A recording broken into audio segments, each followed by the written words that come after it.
Demons, monsters, ghosts, all those creatures that appear the second the lights in your room are turned off. They're all real.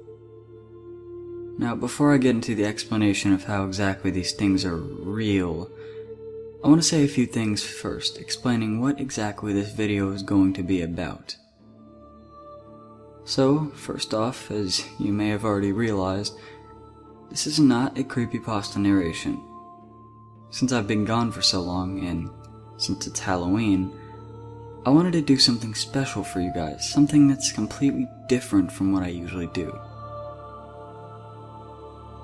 This video is going to be a discussion of what I refer to as the real power of the human mind. So, since we've got that cleared up, let's get right into the video. As I was saying before, all those monsters you feared when you were a child, all those ghosts and ghouls spoken of in old horror stories, they're all completely real. However, it isn't in the way you may be thinking of. What I'm referring to is something commonly referred to as tulpa.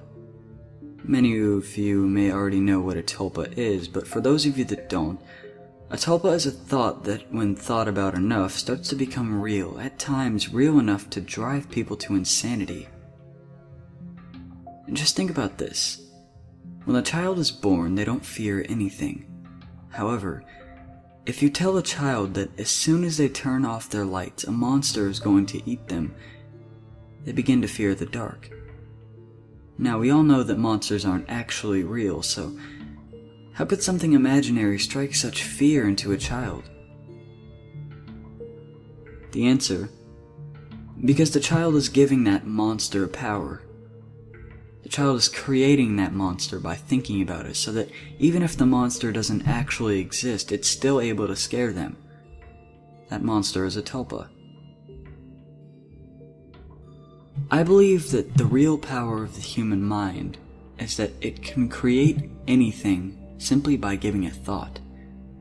Just by thinking about it, children can begin to create monsters that come to them only in the dark, and their minds could take ordinary objects in their room and turn them into the monsters they're thinking about. So, for example, and I know this may be a sensitive topic, think about the Slenderman stabbing in Wisconsin. Slenderman doesn't actually exist, does he? Of course, the answer is no, but if he wasn't real, then why would those girls attempt to kill their friend for him? Well, because they believed he was real. He is a tulpa. By thinking about him and reading about him, those girls were able to create him and make him real enough to the point where they would try to sacrifice their friend for him. Just think about how terrifying that is. We can create anything with our minds, things that can even drive some to murder or suicide simply by thinking. The human mind is able to create things that can drive it insane. If we're able to do that, what else are we able to do? And just how powerful are our minds? Well, that's it for today, guys. I hope you enjoyed the video. Please leave any comments, concerns, or opinions on this topic in the comments, and please do not hesitate to tell me if I should keep this as a regular thing on this channel. Anyway, I hope you had a very terrifying Halloween. Created by your own mind, of course.